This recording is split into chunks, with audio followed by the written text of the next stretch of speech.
I am Olivia Harrington, the youngest daughter of Richard and Eleanor Harrington, two powerhouses in New York's financial world. My family owns Harrington & Co., a multi-million-dollar investment empire with a portfolio spanning real estate, stocks, and venture capital. To the public, my parents were not only financial masterminds but also highly influential figures, frequently gracing the covers of prestigious business magazines. My sister, Victoria Harrington, is the pride of our family. From a young age, she excelled in every field our parents expected of her. Educated at the most prestigious institutions, she entered the financial world with confidence and sharp strategy. At just 25, Victoria became the youngest executive director of the company, quickly taking control of key investments. With her flawless appearance, exceptional intelligence, and ability to dominate the market, she was seen as the perfect, unblemished gem of the Harrington family. As for me, I never quite fit into their world. Even as a child, I felt like an outsider among numbers, charts, and hours-long shareholder meetings. My parents expected me to follow in their footsteps, but I had no interest in billion-dollar deals or high-pressure negotiations. What fascinated me were projects on sustainable energy and environmental strategy consulting, fields my family had never valued. I pursued a degree in environmental science, determined to find new solutions for efficient resource use. When I turned down an internship at Harrington & Co. to work at a renewable energy startup, my parents were utterly disappointed. They never said it outright, but their silence and disapproving looks spoke volumes. At family dinners, I was always on the periphery of conversations, listening to my parents and Victoria discuss profits, mergers, and investment funds, while my ideas on sustainability were dismissed as childish hobbies. Victoria never had to fight for recognition. She was exactly the kind of person our parents had always wanted me to be: strong, sharp, and entirely focused on building the family's wealth. She often looked at me with pity, occasionally making light-hearted remarks about how I was wasting my potential on things that don't generate profit. I knew that in their eyes, I was just a dreamer with no real impact. They believed I would never build anything of real value. But I had never needed their approval. What I didn't expect was that my life was about to change in ways no one, myself included, could have foreseen. Everything changed with a single phone call on a cold February morning. I was at my office, focused on completing a report on renewable energy storage methods, when my phone vibrated. Victoria's number. She rarely called me unless it was something serious. "Olivia," her voice came through, lower than usual. "Where are you?" "At the office." "What's wrong?" A long silence stretched between us, making my heart tighten. Something wasn't right. "Mom and Dad," she took a deep breath as if trying to steady herself. "They were in a plane crash. No one survived." I froze. Her words hit me like a gust of icy wind, leaving me dizzy. "No, that can't be." My voice trembled. "Their private jet crashed in the Colorado mountains on the way from New York to Los Angeles. The news will break soon." Even though there had always been a distance between my parents and me, hearing they were suddenly gone still left me stunned. They had always been strong, always in control of everything, and now they were gone. 3 days later, their funeral was held at a grand church in Manhattan. Influential figures from the financial world attended, and speeches praising Richard and Eleanor Harrington's remarkable careers filled the air. Meanwhile, I stood quietly at the sidelines, still trying to process that they were truly gone. But before the grief had even settled, an even harsher truth awaited me. 2 weeks after the funeral, I was summoned to the family lawyer's office, the official reading of the will. The office was located in a skyscraper in the heart of Manhattan. When I entered, Victoria was already seated in a leather chair, composed, her gaze filled with confidence. Opposite us sat Albert Sterling, the family's longtime attorney, a man who had witnessed countless deals and negotiations within the Harrington empire. Clearing his throat, he opened a thick file in front of him. "First and foremost, let me express my deepest condolences to both of you," he said in a measured tone, before getting straight to the point. "According to the official will of Mr. and Mrs. Harrington, He glanced over his reading glasses. The entirety of Harrington & Co.'s shares, the real estate properties in New York, Miami, and London, along with all investments and liquid assets, will be transferred to Miss Victoria Harrington. Even though I had anticipated this outcome, hearing those words still felt like a punch to the chest. And as for Miss Olivia Harrington, Mr. Sterling continued, flipping to another page. I waited, a flicker of hope stirring within me. Maybe they had left me a small portion of the estate. Maybe they had thought of me, even just a little. You will inherit an old ranch in rural Texas, formerly owned by your grandfather, Howard Harrington. An eerie silence filled the room. I blinked. A ranch? In Texas? Victoria let out a sharp laugh, making no effort to conceal her disdain. Well, isn't that interesting? She looked at me, a smirk curling her lips. Maybe Mom and Dad thought you'd be better suited to tending livestock than running a financial empire. My hands clenched under the table. I looked up at Mr. Sterling, trying to keep my voice steady. Is that all? No company shares, no bank accounts, no investments? Mr. Sterling skimmed through the documents before nodding. The Harrington Ranch, spanning over 150 acres, along with some related legal paperwork. He slid an envelope toward me. Nothing else. Victoria crossed her arms, her eyes glinting with triumph. Well, there you have it, Olivia. If you want to live like a real farmer, be my guest. But if you ever need financial assistance, I'd be happy to help. With a reasonable interest rate, of course. I stared at the envelope in front of me, fighting to suppress the emotions rising inside me. My parents had truly believed I was incapable of achieving anything. When I left the office, all I had in my possession was an old key and a deed to an abandoned ranch in the middle of the Texas desert. No shares, no valuable assets, no place in the company. Just a piece of land my father had once deemed worthless, a place no one in the family had ever spoken of. But what unsettled me the most wasn't the unfairness of the will. It was the real reason behind it. Why had they left me that ranch? Was it their way of quietly cutting me out of the family? Or was there something more that I didn't know? As I stepped out of the skyscraper, I looked up at Manhattan's gray sky, a new determination brewing inside me. If this was all they had left me, then I would find out why. 3 days later, I booked a flight to Texas. After a 3-hour flight and an additional 2-hour drive through the dusty Texas roads, I finally arrived. Harrington Ranch. A faded wooden sign with barely legible letters stood at the entrance. Beyond it stretched an expanse of land, vast and endless. Dry fields, scattered cacti, and an old 2-story wooden house stood alone in the arid landscape. I stepped out of the car, glancing around. There was no sign of life, only the wind whistling through the barren trees. This was what my parents had left me? I took a deep breath and walked toward the main house. The wooden door creaked as I pushed it open, revealing a space covered in dust and the scent of aged timber. The interior was simple, seemingly untouched for years, but strangely, everything remained intact, as if its owner had only just left. As I walked down the hallway, a series of old photographs on the wall caught my attention. One in particular made me stop.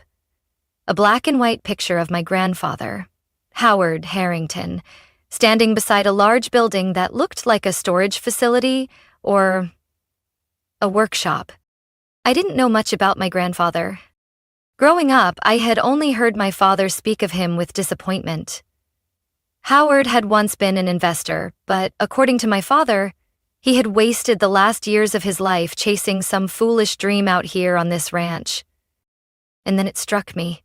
If my father thought this place was worthless, why hadn't he sold it? I picked up the photograph, examining it more closely. My grandfather's eyes gleamed with pride, but what truly caught my attention was the small inscription at the bottom. Harrington Experimental Facility, 1987. An experimental facility? Here? On this ranch? I stepped outside, scanning my surroundings. In the picture, behind my grandfather, stood a large metal structure. I walked around the property, searching for anything similar. And then I saw it. About 200 meters from the main house, amidst the dry grass fields, stood a large metal warehouse with a heavy door.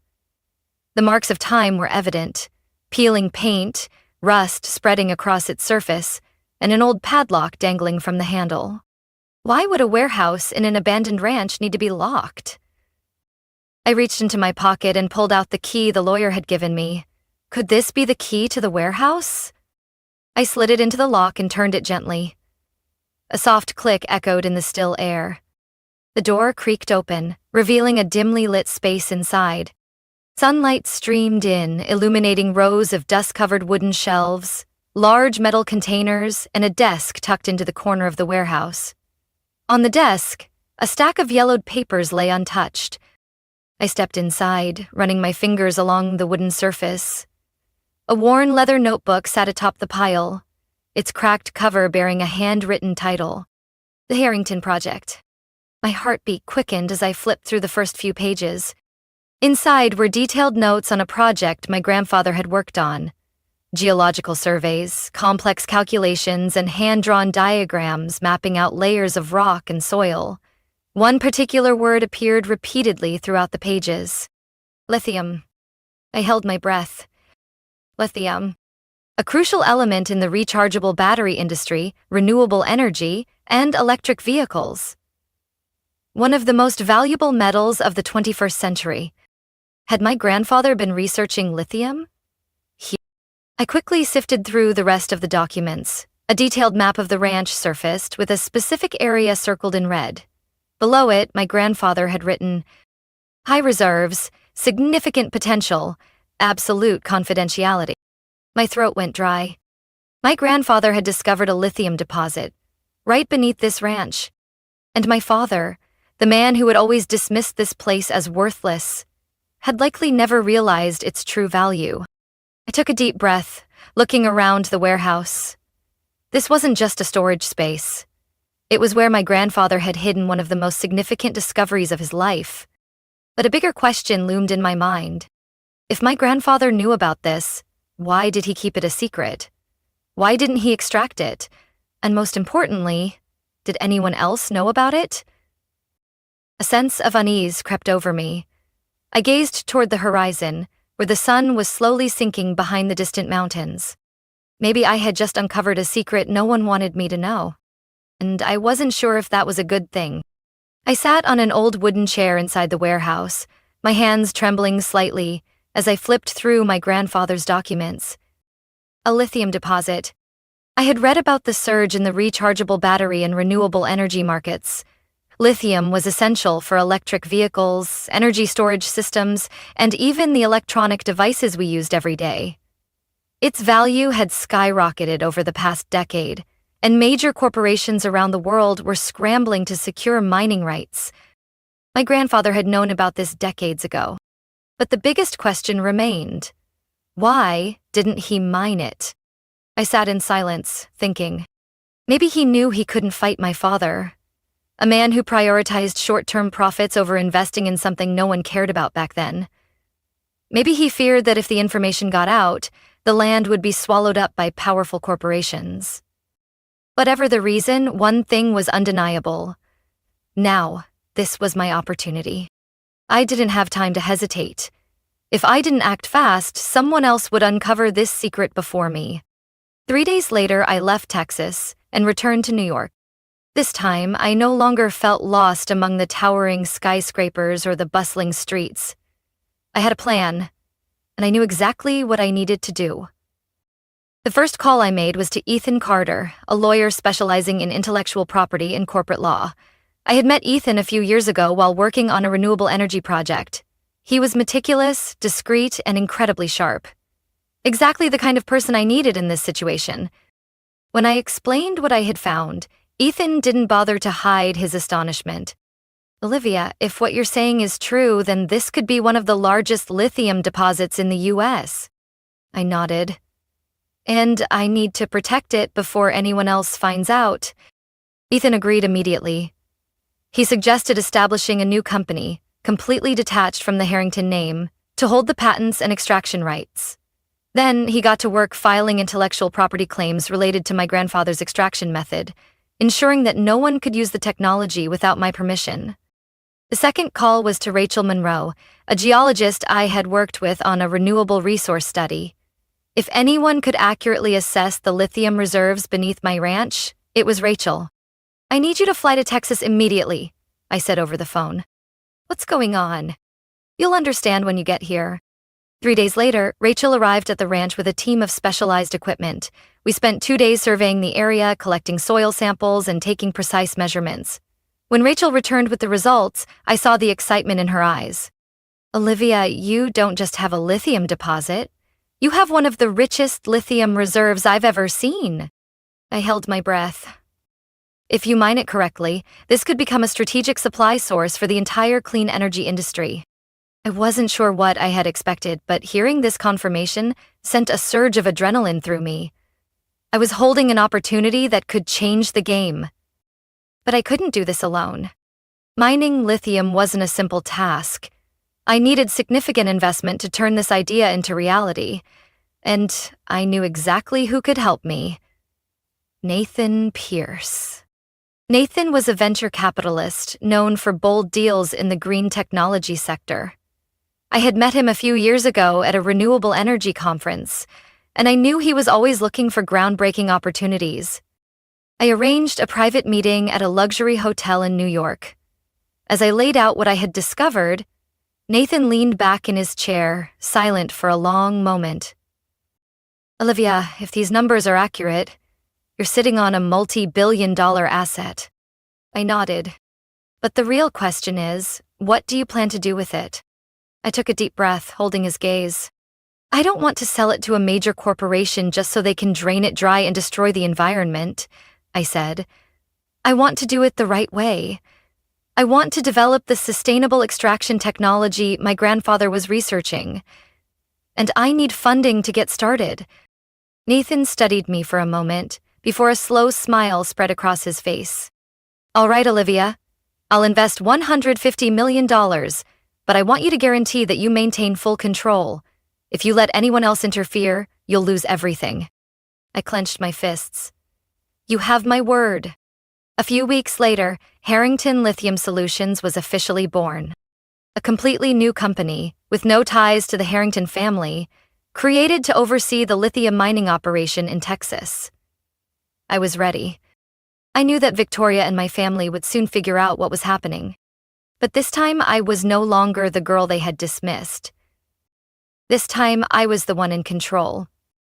3 months after Harrington Lithium Solutions launched, the renewable energy market had already started paying attention to the name. The first contracts were signed with leading technology companies in the rechargeable battery and electric vehicle sectors.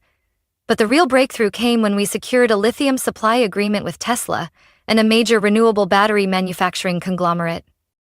In just 6 months, the company's valuations skyrocketed to over $1.2 billion.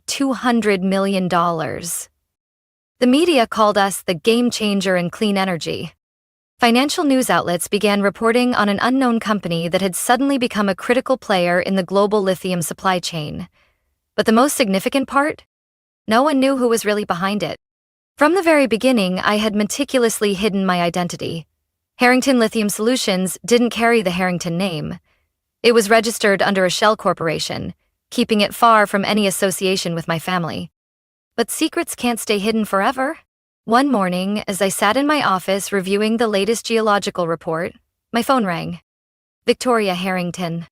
I stared at the name on the screen, fully aware that the storm I had been preparing for was finally here. Taking a deep breath, I answered, "Olivia," her voice came through, slow and deliberate. "I need to confirm something." I smiled, keeping my tone calm. "What is it?" "Harrington Lithium Solutions. Is that your company?" I raised an eyebrow, feigning surprise. "Why would you think that?" Victoria let out a quiet scoff. I asked around. This company appeared out of nowhere, yet it has massive funding and controls one of the richest lithium reserves in the US. And more importantly, it's operating on land that belongs to you. I didn't respond. Did you go behind all of our backs? Her voice carried suspicion. Did you find something that Mom and Dad never knew about? I remained steady. And if I did? Victoria was silent for a long moment before exhaling a soft laugh. You're smarter than I thought, Olivia. I could picture her sitting somewhere in the Harrington & Co. headquarters, fingers laced together, trying to keep her composure while internally seething. I want to meet, Victoria said. We should discuss a partnership. I chuckled. Are you sure this is a partnership offer or just a way for you to take control? Don't be naive, Olivia. Her voice sharpened. I have resources, connections, influence. If you let me in, Harrington Lithium Solutions could become an empire. If not, I tilted my head. If not, what? I will find a way to take back what belongs to this family. I had always known Victoria wouldn't back down easily.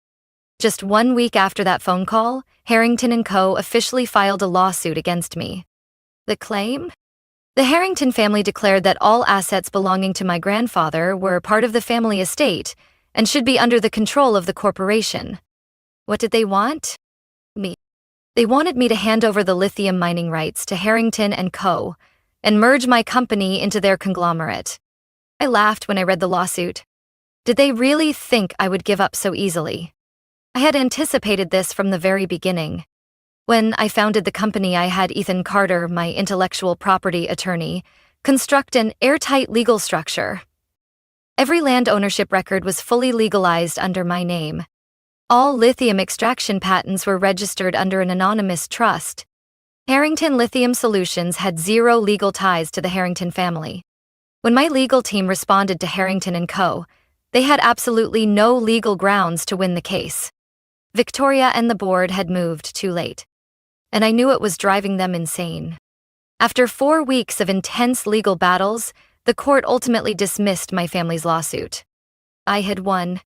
Harrington Lithium Solutions remained entirely mine. But I knew this was only the beginning.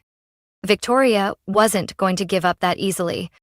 I could picture her sitting in her office, glaring angrily at the headlines in the news. A mysterious startup is threatening the dominance of the lithium industry.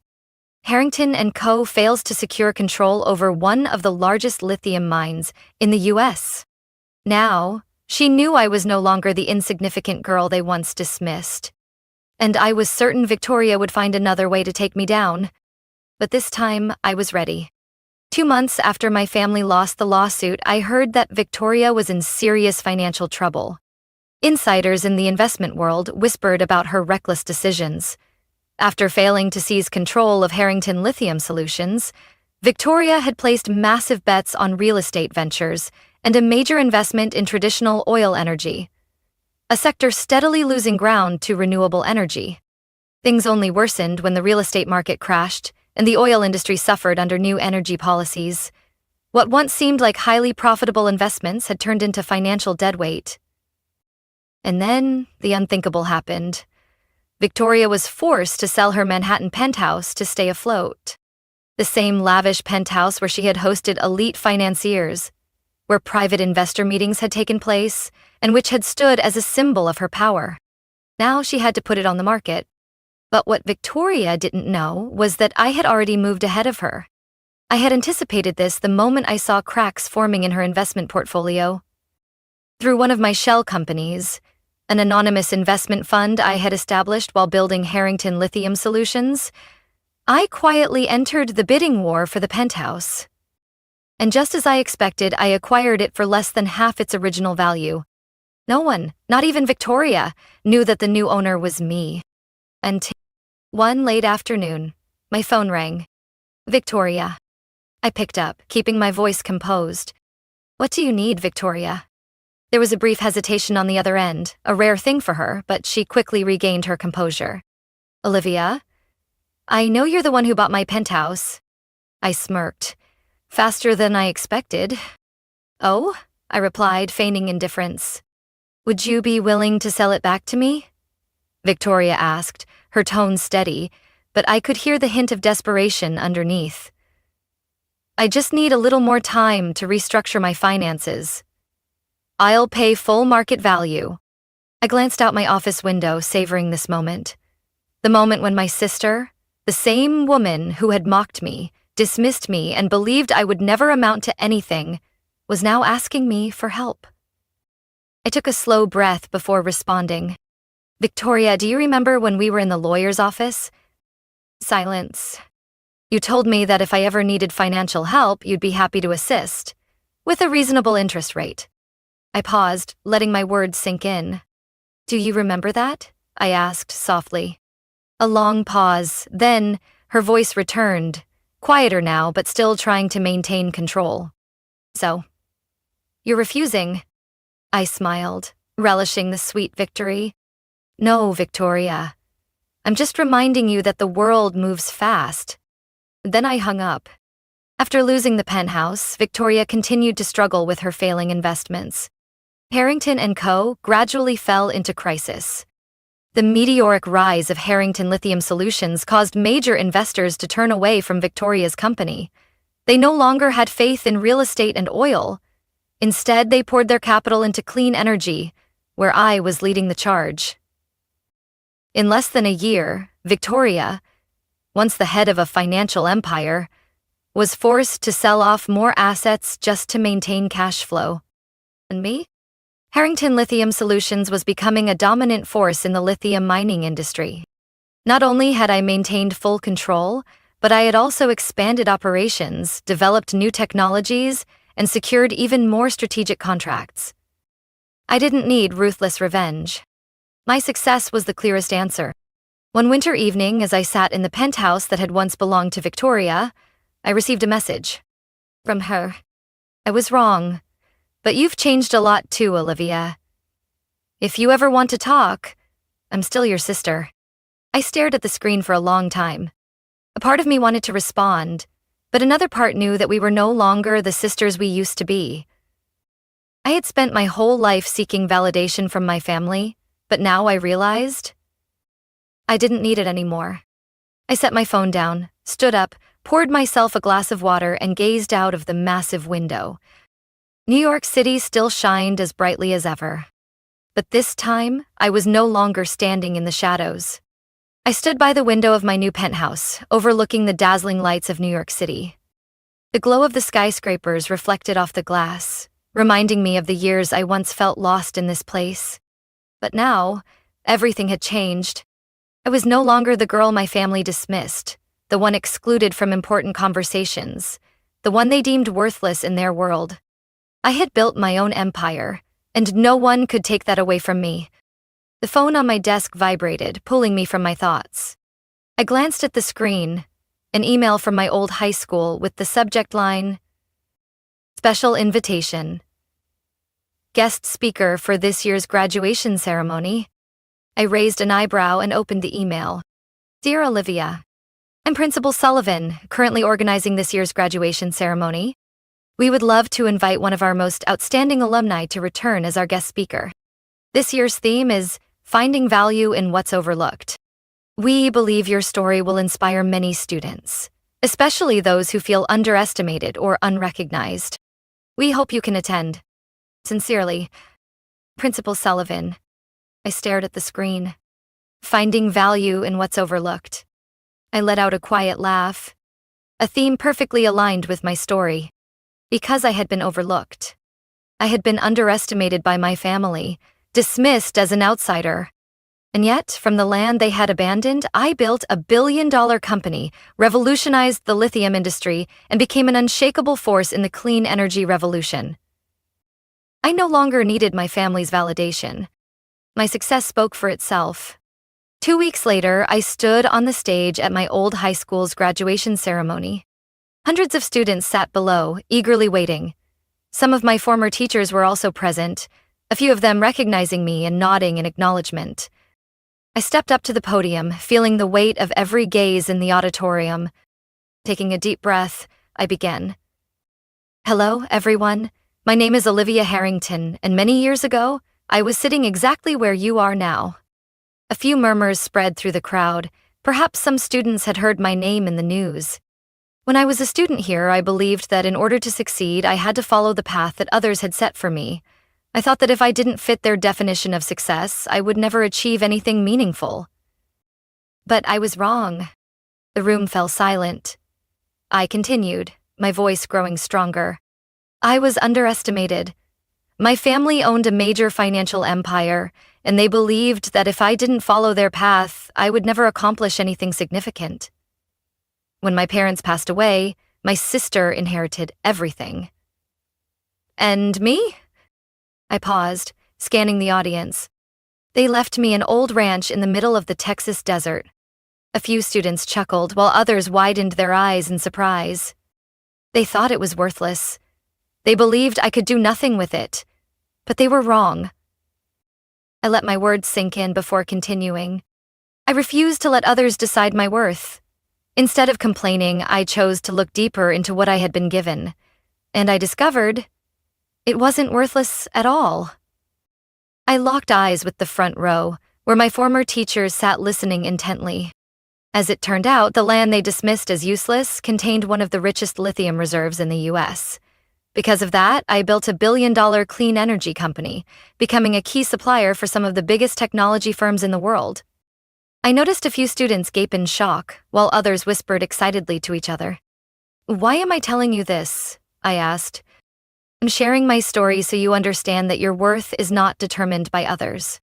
Even if you feel overlooked, even if you believe you're not good enough, even if your path looks different from everyone else's, don't ever let anyone convince you that you can't achieve something great.